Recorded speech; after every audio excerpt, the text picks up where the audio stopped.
Hello, once again, to the Turn the Key podcast, a Lock and Key podcast, with your hosts, Matt and my lovely Cindy.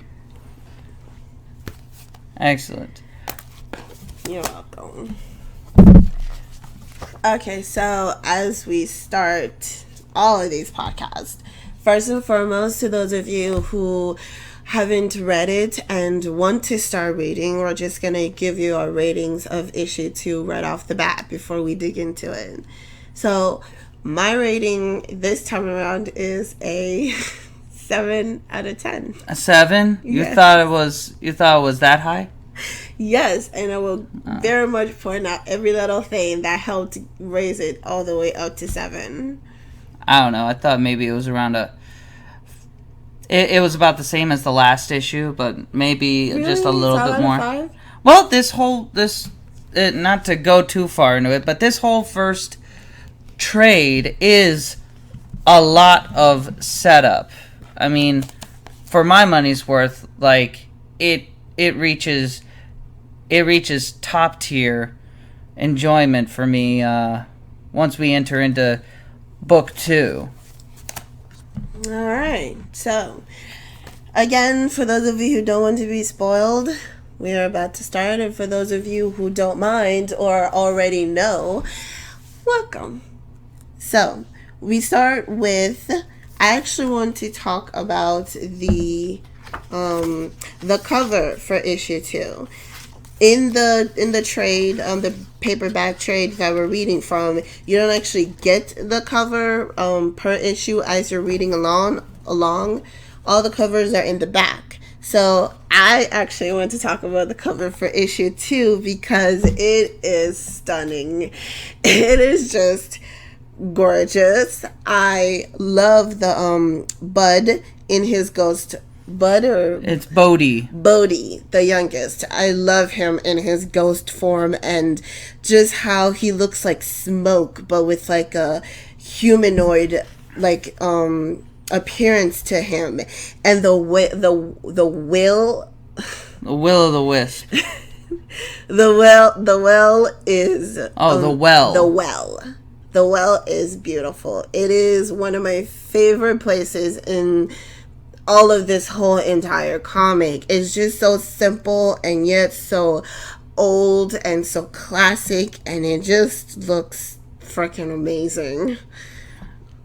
Yeah, I like a lot of these older style covers where it seems like in a lot of mainstream comics you'll just get sort of a generic-y kind of cover, but I always prefer a lot of these older type issue covers of comics where it's showcasing something that happens in the story.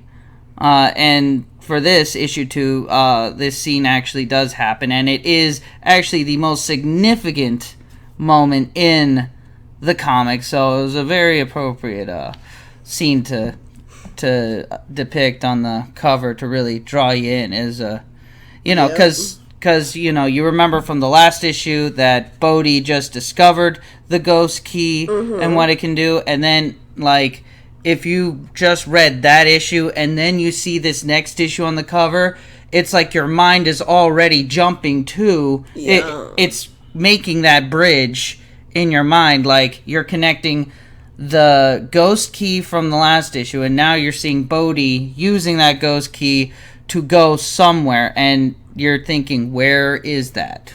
What is that? Alright, so we start off with Bode's little comic that he wrote for his new school. It says, "What I did this summer," what spelled with W-U-T. Yeah, they're showing that Bode's really young and naive, and part of that is through this crudely drawn little stick figure comic where he misspells about every other word, which now it brings into question for me just how old Bode really is, because I don't think I was ever that bad of a speller when I was in like the 4th or 5th grade, but I was terrible. I was a terrible speller all the way up to middle school, but then again I didn't really get English Well, yeah, I mean, English was your third language, third so language, that's yeah. a little unfair, compared to Bode. Bode only knows English. Right. He should have nailed it by now.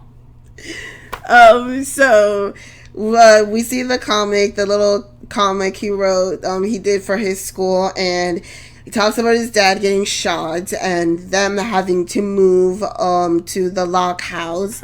And then he talks about them coming to the Locke house and him discovering the ghost key, saying, "Oh boy, I think maybe I could find my dead father this way." And the comic has a little note attached to it from the teacher saying, "I understand your child has been through some horrendous stuff, but this just will not do. Please come and meet me Monday." Like a question mark, and she'll be free. And then the next page, we see the mother sitting with Duncan. With Duncan, the uncle, her husband's brother, and she's stressed. She says, "God damn it, Rennie, why'd you have to make him shoot you?" And she's saying like, her husband, because it was him standing up from being on the floor at the house that led the one guy to shoot him. And then the uncles reassured her like, "Oh no, I'm pretty sure he would have been shot either way. Him standing up played like damn near no factor into what happened." And so you see them having a discussion, and she thanks him for being there and kind of like little by little taking care of the kids and kind of being a third parent to them, or second parent now that the first one's dead. And then at the end of the panel, page 40, you see them, the two of them just sitting there, and I really love the art in this. It shows a little bit of sadness and discomfort in both of their faces. Like they're comfortable, but they're not that comfortable, especially talking about what had happened and even like confronting all the different changes that had to be made in both their lives to accommodate this. And in the next page, you see them still talking, and she's just, like, why is my child making up these weird comics? And then at the end, the uncle actually chimes in and says, Randall and I used to play a game like this. We'd pretend the doors in Key House were magic, and when you walked through them, you could change into stuff like warriors or ghosts or ... stuff. Now, that's actually really interesting. I would like to come back to that after rewrite a few things, but that's actually a really interesting little ... Like, it's a little clue as to something that we find out probably I think a volume later. Mm-hmm. But I think it's really interesting. And then this is also kind of a Stephen King trope that Joe Hill is obviously borrowing from or influenced by, where you see things that you did as a child somehow become relevant or important as an adult or later on down the line. You see that kind of in The Shining. There was a little bit of that where the old man explains how when he was a kid he could see people shine, and that was his sight, and he explains to the boy that's what's going on. Or again in It, the things the kids were doing as kids and encountering Pennywise, that plays again later in their lives. So the idea that the things you did as kids come back later and become important again, that's again a lot of those kind of tropes that Joe Hill is working with that are very effective. Yeah, and we as the readers already know that these keys are real. At least the ghost key, it's real, and these doors that the uncle is talking about, at least for one incident, it's real. You could walk through the door using this key and you could turn into a ghost. But the father and the uncle had always remembered it as just a game, just a silly, non-magical little thing they used to play. Even the mother mentions here oh yeah, my husband used to tell me these stories about these games you guys played all the time, but he most remembered it when he was drunk. Meaning that maybe his memories of the past were more opened to him when he was less, functioning. like a little bit tipsy.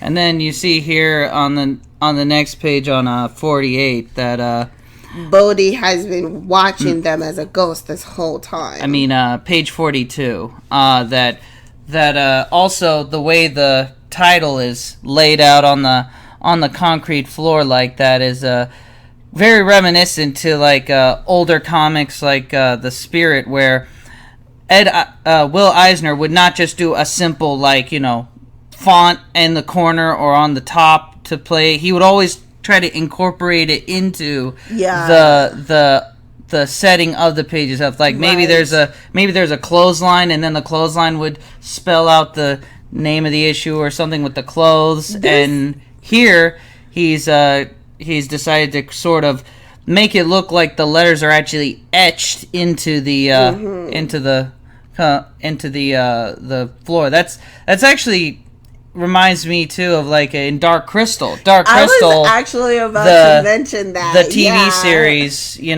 at first Age you think of Resistance. like they always kind of sneak the title into things and letting then it shine, but not letting it overshine the show itself. And then in one instance where they made it a part of yeah, they're doing like this pan zoom, and then they pan zoom through like a torch or something, and then they show the letters getting caught on fire. Yeah. So it's kind of like, incorporating the world with the title, and I loved that. And I also love the angle in which this is drawn from Bode's perspective, and he's just a ghost like that went through a wall high above where his mother and his uncle are standing at. And I just love that he drew it from that angle. It's such a good angle, and it shows the house, and like I love the wood. I was like, the wood is gorgeous, gorgeously drawn. It reminds me a lot of like if you ever look at like Spider-Man comics, like you'll get that same kind of perspective whenever Spidey's usually like crawled up and he's hunched against the side of a building wall or something, and people are below. It's very similar to that. So if you haven't noticed yet, one of the reasons why I'm highly praised, like one of the reasons why I gave issue 2 a 7 out of 10 is just the infrastructure of the house and the location that they're in is just gorgeously done. Oh, that's partly because Rodriguez, the artist, he was formerly a architect in Chile before he started doing comics more seriously. Right. So mostly the people aside, his work with architecture is gorgeous, and it really drew my eye, starting with issue number 2. So in the next page 43, we see Bode, we see his body collapse on the floor, looking kind of dead. He describes it as, I looked like a sock with no foot in it. So just flaccid, laying on the floor with nothing in it. Yeah, just an empty husk. Yeah, meaning his soul, because he's still roaming around. And he talks about how his brother explained to him how they managed to get his father inside that urn, how they had to put him in a hot oven and burn all of him and then put what was left inside of the urn. And he says, let's see, he says that's called cream making. Obviously, he doesn't really get the proper word. And then he said, I got sick thinking about it. But then, now that he can sort of slip out of his body, he sort of understands when his brother told him, don't worry, Dad didn't feel any of it. He's like, oh, I get it. His soul must have not been in his body, so he didn't feel any pain. And the kid is kind of praising death in a way. He talks about how you don't feel any pain when you're out of your body, and it's just all the hurt is gone. So we move into the next page. There was actually a white at the last panel of page 43 where you see him standing over his ghost standing over his like limp body. Everything goes white all of a sudden. And that's when we move on to the next page where he comes to see Tyler as Tyler's taking a shower. And he explains that when you're a ghost, sometimes you're just floating around and you are taken to where the person you're most thinking about. Or, as he later explains, the person who's most thinking about you at that time. Everything goes white and then poof, you're there. And I found that really interesting. Yeah, it's and also it's a good use of transition where whenever he's teleporting as a ghost, it sort of goes white, and then it transitions to inside the hot shower, where then the white turns into shower mist from the shower inside, and you know that's a neat, clever use of a you know, like a neat artifact there. It does something. Instead of just, he could have just made it a quick panel switch, or he could have just, you know, made it some kind of a, like just a blank all black. But he chose white instead, because white is more kind of ethereal. It's more spiritual than just all black. And he even says that he doesn't do a lot of floating. If he just wants to go somewhere, most of the time there will just be a bright flash of light, and then bam, he's right where he wanted to be. And so he's in the shower. He's there in the shower where his brother is at. His brother, Bode says, my brother takes a lot of showers these days. I don't understand why. He'll get all wrinkly, then he'll become an old person real quickly. And then and then while his brother's taking a shower, Bode actually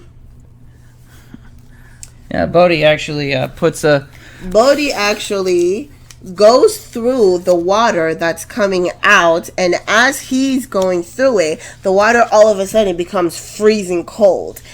I thought that was a very nice visual storytelling, because you could see in the panel before that, you can see his head just like away from the water. But then in the next panel, his whole body is over the water. And as the water is going through him and onto his brother, it instantly becomes freezing cold. And I like that, but I didn't like the fact that he spelled it out when he said, when you're a ghost, you're seriously cold.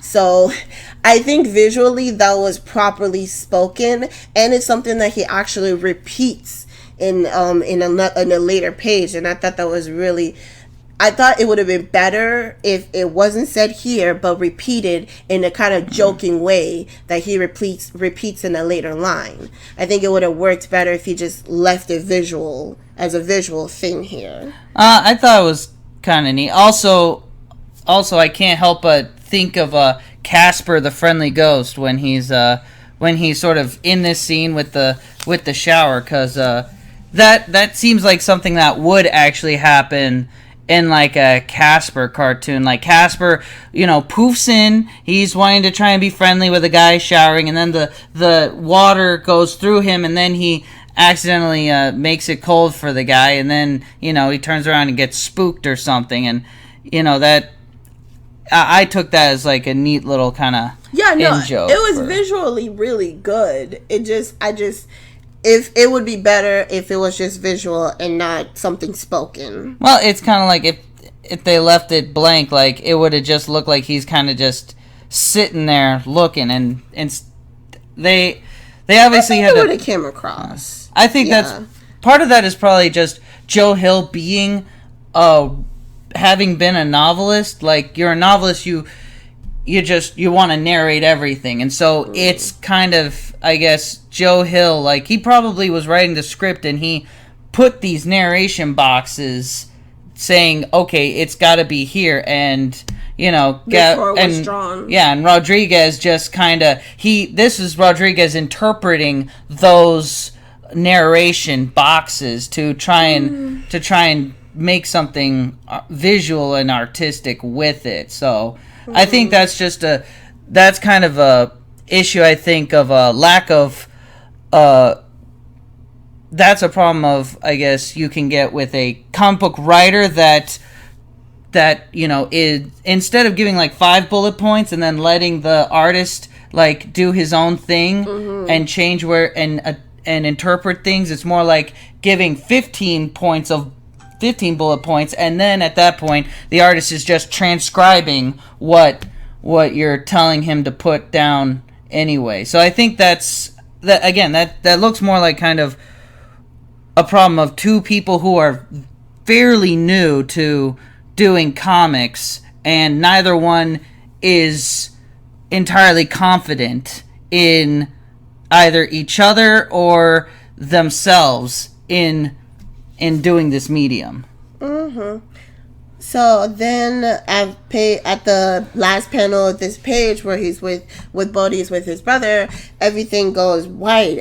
There's a flash of white light, and he says that that's when his sister started thinking about him, and he flashes to her side, and he sees her grabbing onto a pillow and holding it tight, and he says, Kinsey was thinking about me, so I popped in to see her, and I didn't even know I was going to until one of those flashes hit and took me there.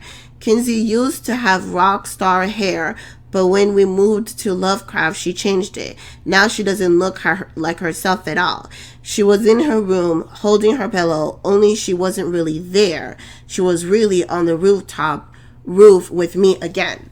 So Bode is very how do you say that? Perceptive. Perceptive. Well, it's not necessarily another reason why it could be spelling everything out here is that it's sort of explaining to the reader how the ghost ability works, because because some of these things will be maybe useful or important to know later on.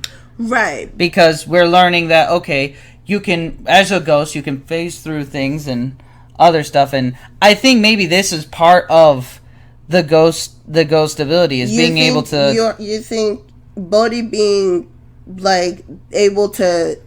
being perspective is a ghost ability and not just him? Because he says right here... She doesn't look like herself, meaning the dreadlocks. That's how he knows her sister. Dreadlocks and the piercings and stuff like that. She doesn't look like herself, and he knows that she's holding a pillow, but that's not actually where she is. She's really not there. Yeah. So clearly you can see that she's upset, or probably has the same facial expression that she did when she was holding him tight on the roof. Well, I'm just saying, if the ghost ability allows him to teleport to people when he knows that they're thinking about him, actually, then Matthew, I think the comic just called you on that. He says, I could tell that's what she was thinking about. Not because I was a ghost, just because I could tell. Oh, well, how convenient. How convenient, right? I could just tell. Well, clearly he sees things. We already know that even though he's a child, he clearly has the capability to understand things if someone would just have enough faith in him that he's smart enough to get it. See, this is why I keep her around. She picks out these very tiny, almost undetectable details that only the most trained eye could decipher. Someone like me, I could have just went the whole time completely missing over this subtle nuance. Yes, these subtle words that they put inside a nice narration box.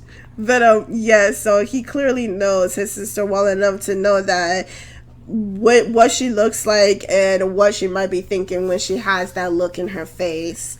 And I like that. Even though he's so young, he can clearly see just through expressions what people might be thinking or feeling, especially family members. And then at the bottom, just looking at her and how distraught and sad she is when he says, that's when I decided to show them. Meaning show them the key, like show them this magical secret about the Locke house. And then we turn from that somber, sweet, touching moment, and we see, the return. I just wanted to point out how I love the fact that it's the sadness in his sister that prompts him to be like, okay, maybe if I show them this ghost key, she would be less sad. I like that that's what convinced him, like, I need to figure out a way to help not just his sister but also his brother, because his brother is going through some stuff as well. Throughout issue 1 and issue 2, he has not shed a tear. Well, that one time with his uncle, but aside from that, he is holding it together the best that he could. And it was only seen through the sadness through his sister that he's like, okay, I need to help somehow. And that's where we move on to the next page. And then we get a nice little montage of Bode trying to explain to his brother and sister about this ghost key, but they both think that he's just making stuff up. Kinsey thinking that he was spying on her and tossing stuff at him, and then Tyler just shoving him out of his face and telling him to leave him alone. And he even tried to do the puppy dog eyes, but it didn't work this time around. Tyler is now immune. And then, of course, this is this montage sequence here. You actually see it a lot in later volumes and issues of Locke and Key, where it's a long section of various different poses and moments that kind of just, it looks like this happened over a long period, but it's cut together very quickly, like a film montage. And I think that's part of just Joe Hill sort of showing that time is passing, but then adding narration too a lot, and then Gabriel Rodriguez just sort of picking out the key moments or the most iconic moments in that sequence, and then drawing and animating that to put to page, which I guess that's about the best way that they found to really make that dynamic work between them. And for a lot of scenes. At the end of this, after failing to convince his brother to come and look at this key and this door, he finally thinks to himself as he's he tells his brother, I told Captain Stupid he better get used to cold showers, which again is brilliant. If this wasn't in page 44, when you're a ghost, you're seriously cold. See, I feel that if that line wasn't there and it was just the visuals, this line, I told Captain Stupid he better get used to cold showers, would have been perfect. It would have just been like, wait, cold showers? And then you would have went back and seen the change and how in this panel he's like, brrr, like he gets chilly when Bode goes under the water, so it's going through him and hitting his brother, and it's just instantly freezing cold. Again, I've never seen the comic scripts for these issues, but I'm assuming that those narration boxes were done and written first, and then it's I get that. Yeah, I'm just saying it would have been, I mean, like 0.02% better. Okay, then next page, we get a nice little montage of Bode deciding to go and just kind of fish by the little wading pool area. Fishing for keys. Yeah. And, he's just sitting there and the mom shows up. Mom's kind of talking to him about, hey, have you seen your dad? And he's like, no. And you turned into a ghost again, and kind of trying to talk to him, and also mentioning, hey, maybe don't make weird, creepy comics anymore, and freaking out your teacher. And I like how, from the mother's perspective, this is just her son's coping mechanism. This is how his son is trying to get a handle on the whole my father's dead thing, and now I have a new house and new school and everything. And the mother doesn't berate him. She doesn't try to change his mind. She doesn't tell him he's stupid or he's thinking about it wrong. She just said, hey, if you think this is true, then, tell your father hi for me, kiss him hello for me, and just, don't tell your teacher, she wouldn't understand. And she's just giving him the room and the understanding to just kind of try to deal with all of this on his own. And I like that. I like that she's not trying to, like, be like, oh, no, you're going to be normal. This is too weird. Yeah, it's kind of interesting, especially given kind of how the mother winds up being later on in the series, that she's starting to be the more sympathetic and caring and understanding. Right. And then we move on to the next page where it's zero dialogue. It's just art.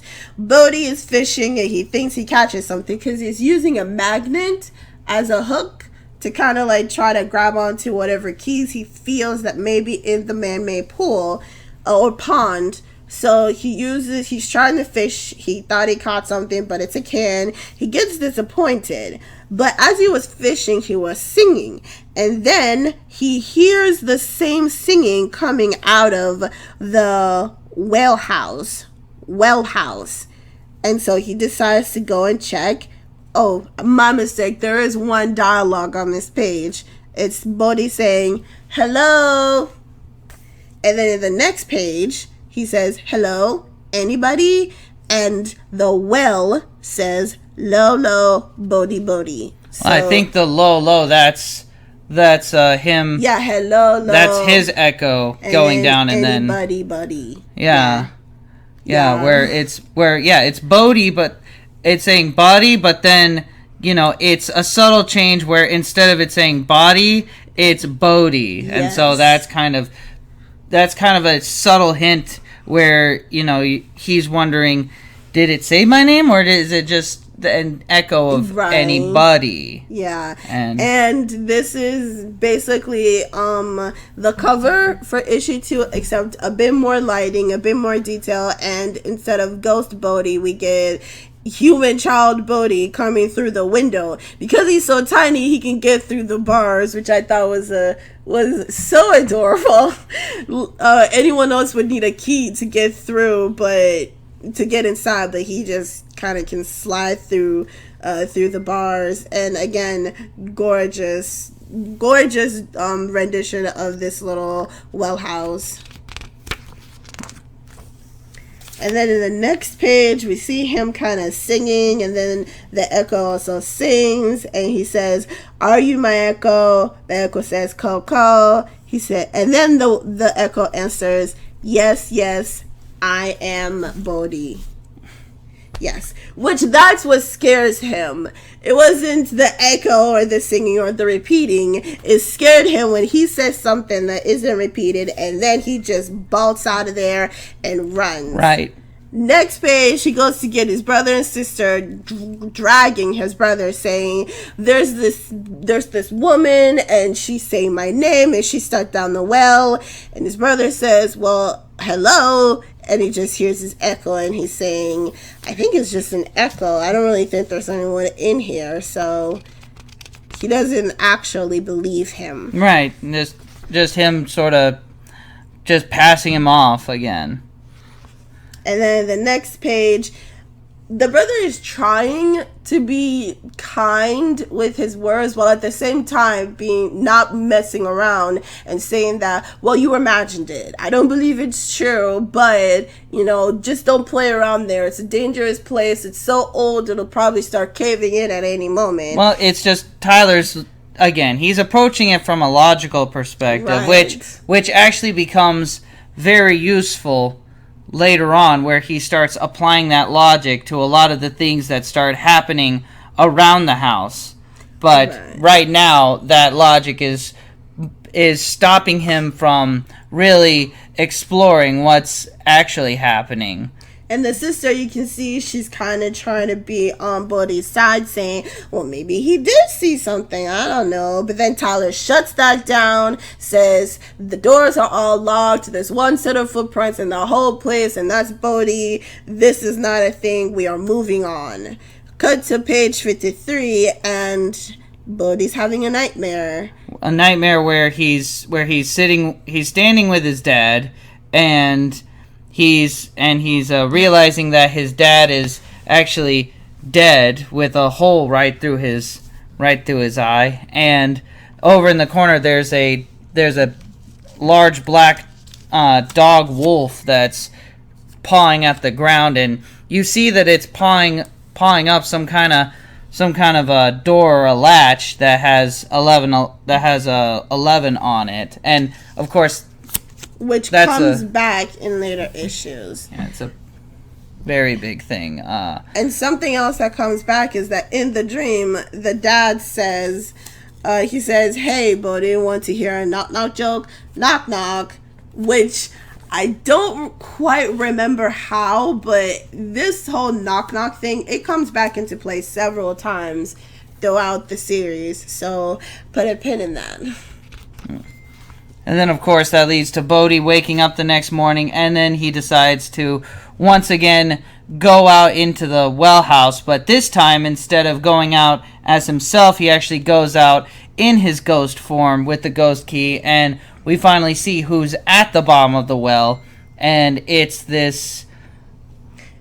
I'd like to point out that it is just adorable how he approached the nightmare with his father. He says, "I'm sorry I got scared and woke up. Being scared of dead people is the silliest thing. You'd think I know that by now." And I like how he apologized first. To who? I don't know. Probably his father for being scared of his father. But I like that because he's a kid, he has those tendencies. And that's just adorable. But again, as he says as he leaves, he uses the ghost key, turns into a ghost, and we finally see who's at the bottom of the well proper, and it's this and it's what appears to be this sort of elegant, thin woman with jet black long hair, just in a jet black dress, just sitting at the bottom of the well with this little pouch around her neck. And again, Bode now starts really talking to her. You know, she starts telling him about all these things about being a ghost, and especially really starts going into talking about about the house and everything that's gone on in there, and especially about Bode's dad and Bode's dad's relationship with the keys. One thing I like to point out is something Bode says. He says, "I could get used to being dead myself. Nothing can hurt you when you're dead. Nothing bad happens to you. Being dead is easy and safe. It's really cool. Everyone should try it." Which is... it plays into how he's handling his father passing. Because he has this key, it sort of makes the transition easy. And it also lends into why his mother isn't so afraid, isn't so worried about how Bode is dealing with the death of his father. Because of the ghost key, he is more calm about it, more accepting about it. Which is kind of scary for a kid to be that accepting of death. But it makes sense. In this world, it makes sense. I take it as just more of a problem of just Bode being too young to really fully grasp, the seriousness of death and everything with it.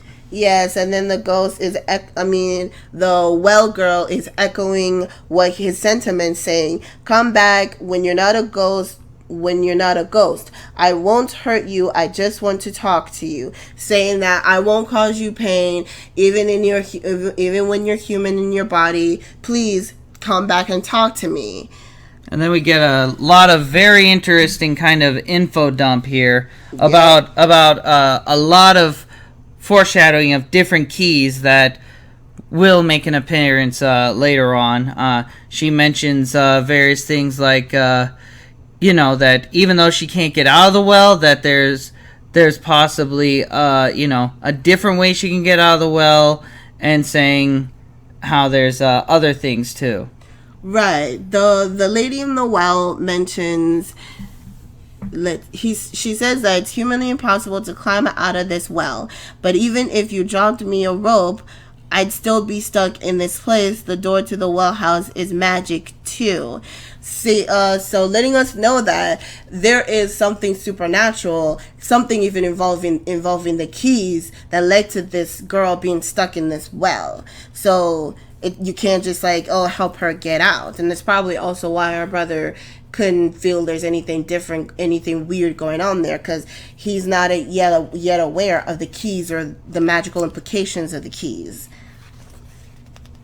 And so we moved to Bode, messing around, opening the closet, messing around as the well girl is just throwing all this information out there, talking about the keys, talking about the doors. And she mentions, she says that there are lots of doors to other worlds, doors to other possibilities. You want to be a grown-up? There's one that will turn you into an old person when you walk through it. There's another will turn you into a girl and will turn you in...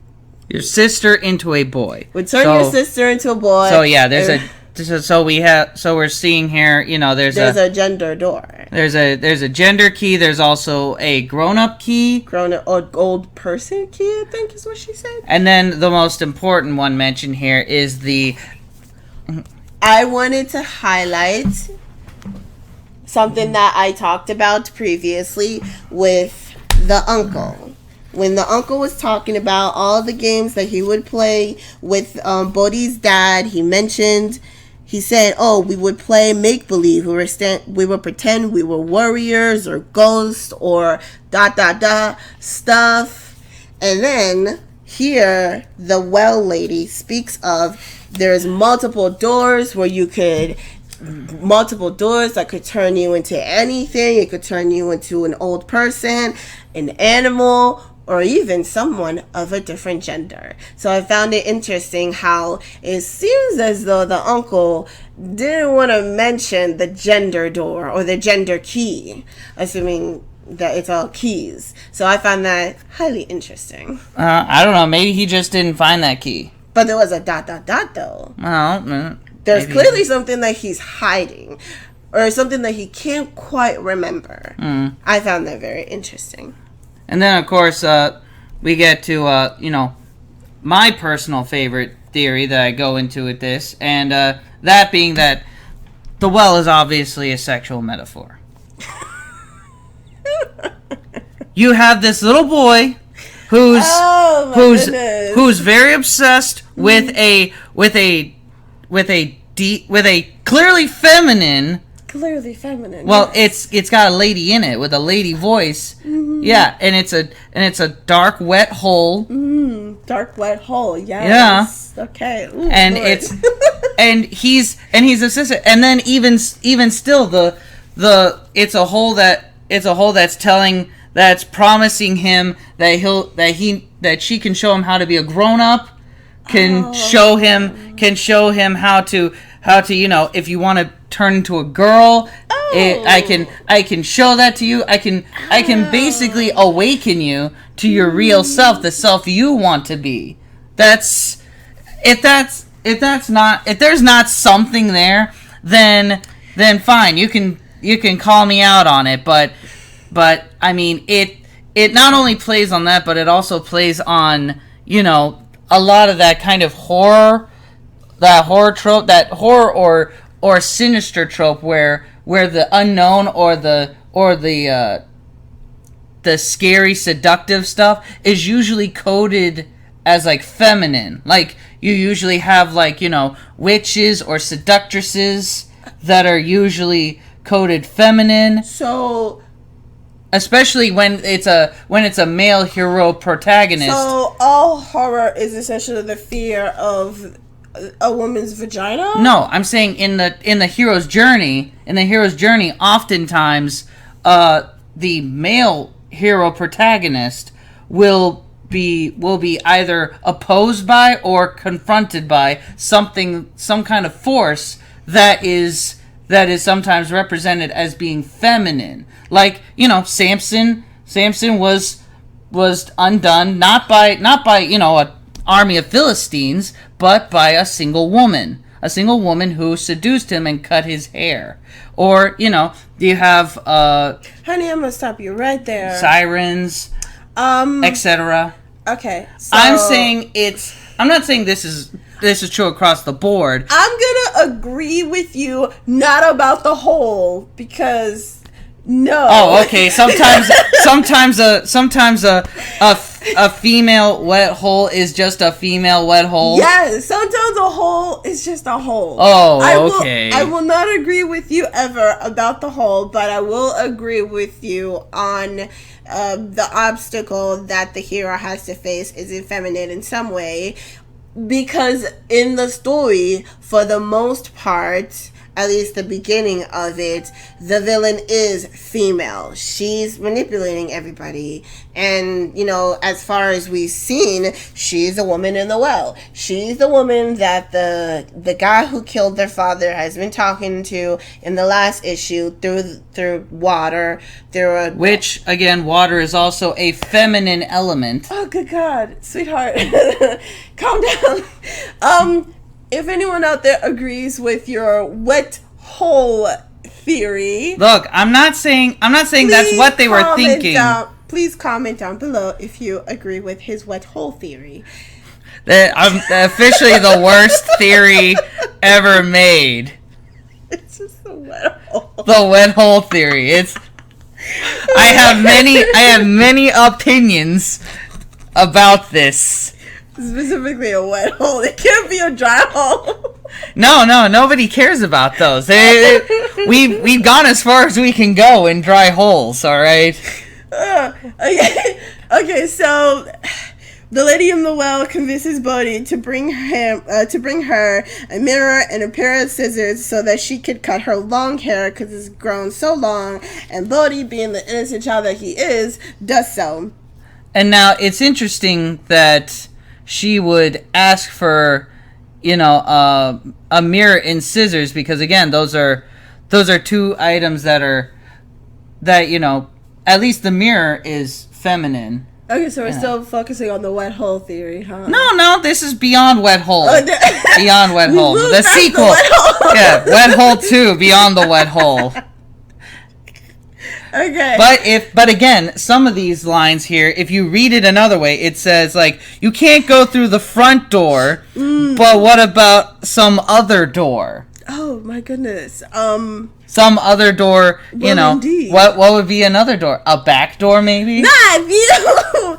Okay, another thing that I wanted to highlight is you actually just read it. Bode being perceptive enough to actually think on his toes and think and consider, well, if you can't just, you know, open this door and go through the door if it's blocked off from you, can't you just find another door? Is there a back door? And I love how he just, as a child, he thinks, well, duh, if you can't use the front door, just use the back door. And that's very smart of him. That, you know, that's very he's perceptive. And I love that attention to detail. He's not just a dumb kid. And then you actually see then in the mirror she holds up the mirror after it's been thrown down the well, and she looks into it, but instead of seeing a reflection of the girl with the long hair, we see a demonic skull-like looking creature with just like tiny strands of hair and just small beady eyes. It's a demon. I mean, it's a demon, or it's like an undead human, like a rotted corpse. Yeah, clearly this creature or whatever, it's not just a girl stuck in a well. Yeah, that's a quick little foreshadowing. And then we get an interesting pan over to San Lobo Penitentiary or Detention Center, and we look back in again on Lesser here, where he has apparently just finished tattooing a new symbol on his arm, which, if you recall, looks identical to the dog from the previous dream sequence here. And then, see, I didn't even notice any of this. Yeah, and again, you know, you see the blood there, so you know it's a fresh tattoo there. Right. Meaning that one, it makes sense that, again, the dog was shown in Bode's dream because the black dog, yes, because it was Lesser that shot and killed his dad, and then also the fact that the dog is pawing at the 11 door shows us again that it's a loyal servant of the lady. Right, and even more as he looks through the toilet, which is where he communicates to the lady from the well, you can see an image of him, and you can see that he has other tattoos. One is the number 11, which showed up also in Bode's dream, and a keyhole. Oh, and even a cage with dark, sinister eyes looking through the cage, which is reminiscent to the cage from the well, and the lady stuck in the cage, the dark, sinister eyes right there on his chest. And then also on his other shoulder, you see the well. Yes, there is also another tattoo of the well. So clearly these are old. He's probably been getting these tattoos well before he committed the crime and got put in here. Yeah, because he couldn't have done, especially the ones in the back, he couldn't have done those on his own, clearly. Yeah, so he's clearly been some kind of long-term, servant of this lady. And of course, the lady has now transported the mirror and scissors. In the toilet, you can see him reaching in the toilet, and there's a pair of scissors in the mirror, exactly as the one that Bode threw down the well for the lady. And it simply says, "It's the key to your cell." Right. After he had asked, "What are you talking?" After he said, the lady said, "Sam, I've got something for you, something I promised." And Sam says, "What are you talking about? I didn't ask for this." She says, "Yes, you did, Sam. Yes, you did." And she says, "It's the key to your cell." Meaning that in the last panel of issue 1, he had screamed at her saying, "You promised me a new face and a new life." And she had said, "I gave you both." That was back in issue 1 in the last page. Which again, that's another one of those classic horror tropes where you have the monkey's paw, where you always get the person who's trying to acquire something, sacrifices everything for it, using sinister methods, and then finally they get their comeuppance where they give them what they want, but it's not in the way they expected to receive it. Yeah, you got a new face. The kid bashed your face in with a brick, and now it's all stitched up and crap. That's a new face. You look completely different. And then new life in a detention cell. Exactly. So it's another one of those classic horror tropes that it works, and it's always fresh to use. All right, so then we've reached the end of issue 2. It's time to talk about what worked and what didn't work. I can take a wild guess at what didn't work for you in this issue. Really? What didn't work for me? I'm going to let you tell me what didn't work for me. Well, clearly the wet hole wasn't wet and holy enough. That would have been my first instinct as well. Oh, yes. I needed more wet holes. The one, it just wouldn't do. Oh, Jesus. Okay. What worked for me in this issue is the architecture. I absolutely fell madly in love with the well and the house, and just everything else that has to do with indoors was perfect. I still have an issue with the faces of the characters. At times they work perfectly. At times it just looks downright ugly. That's just my personal opinion. But the house and the well are just perfect. 10 out of 10 for those. And that's what worked for me the most. And also, Bode is adorable. I love how you're reading all his narrations, and it feels like a kid is thinking these things, and a kid is saying these things, and it doesn't feel like it's just some adult trying to write for kids. There's no aw man. It's just a kid, Aw man. It's a kid being a kid, and I love that. What didn't work?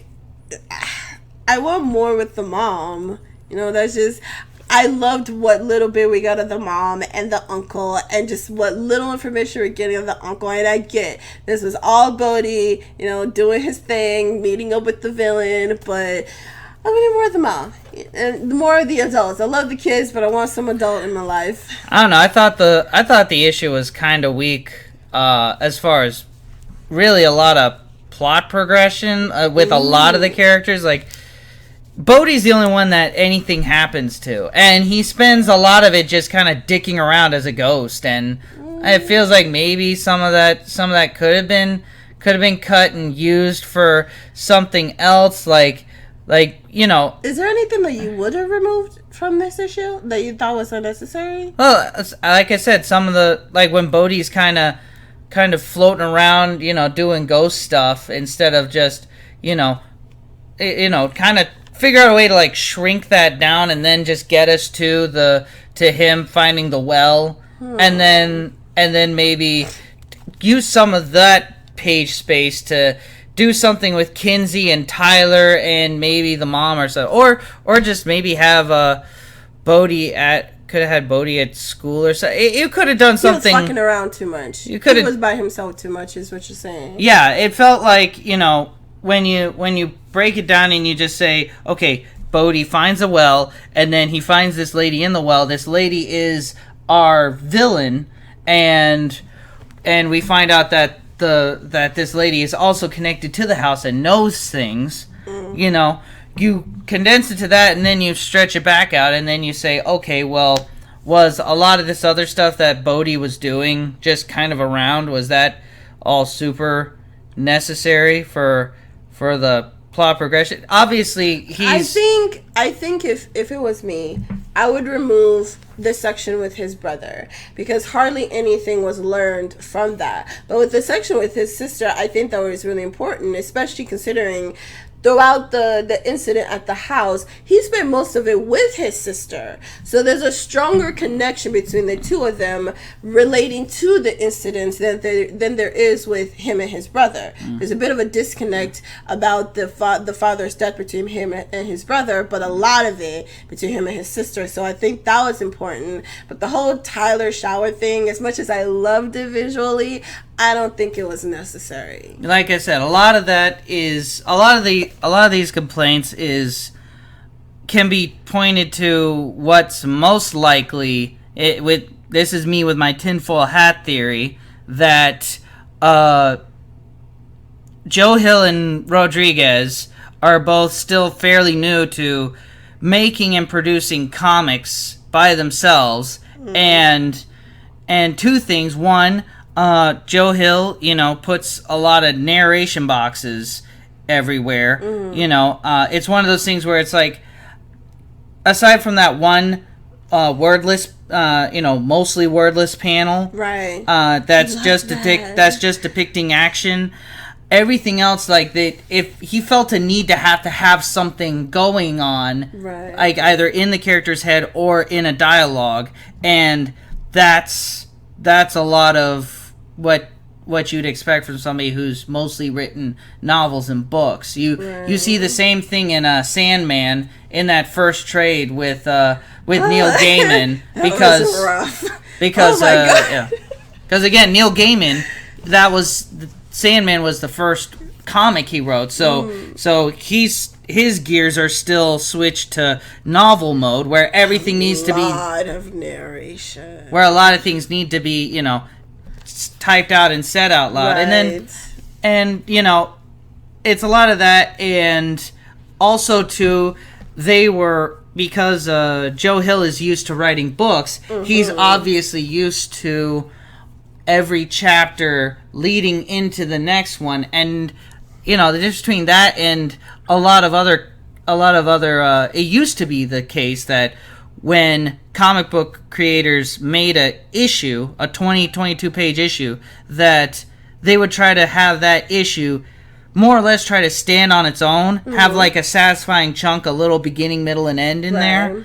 And well, the trend has now sort of moved towards we write these issues so that when they get compiled into trade paperback, it's a whole story. It's a whole story, which means that now the individual issues suffer for it because because now you're decompressing everything instead of saying, well, we could trim this here and then we could add a little more plot here and then have some more stuff happen. I'm thinking that maybe it's also kind of the issue that a lot of Netflix Marvel shows were going through, where you have this huge number of episodes, and they're all an hour 30 minutes long, and so they try to pack in a whole bunch of unnecessary things to try to show you so many things that could be cut down, too much fat. A lot of people would say if you just take out 3 or 4 episodes from these shows, they would be just perfect. Or if you just take out a few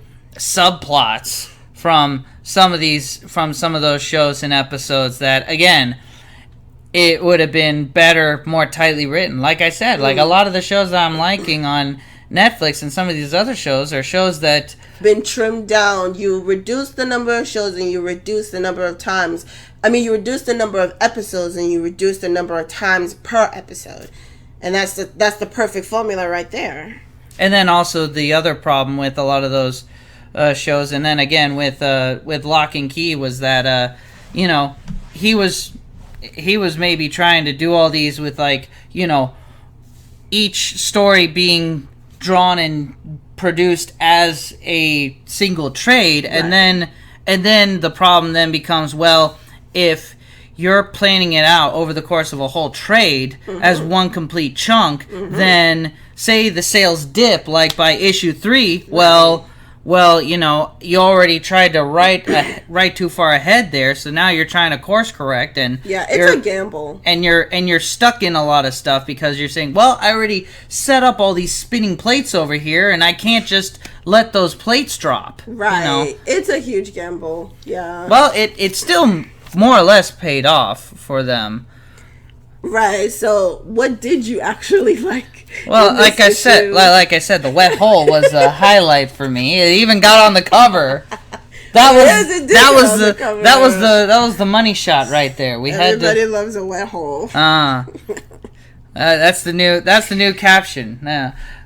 Lock and Key. Everyone loves a wet hole. All right. So then, the question at the end of every video is, will you continue to the next issue? Well, I'm interested to see what happens to Lesser and how he's going to actually try and escape with just a pair of scissors and a mirror. My guess, he's going to trim his hair and he's gonna look so clean cut that they're gonna say, "Oh, this fine, upstanding citizen here. Well, how did you wind up in these cells? You're a criminal. Get him out of here. This is a nice guy. He had a nice clean shave. Everybody else here looks awful. Oh my gosh. Just the best plan ever." As for me, obviously, I want to continue on to the next issue because I think the pattern is that they're going to try to have each child narrate from their point of view, and I am desperately looking forward to hear what Kinsey has to say. Oh, excellent. What's going on through Kinsey's mind? Well, I think that's all we have to say for this episode here. Thanks for coming in and joining us. This has been Turn the Key.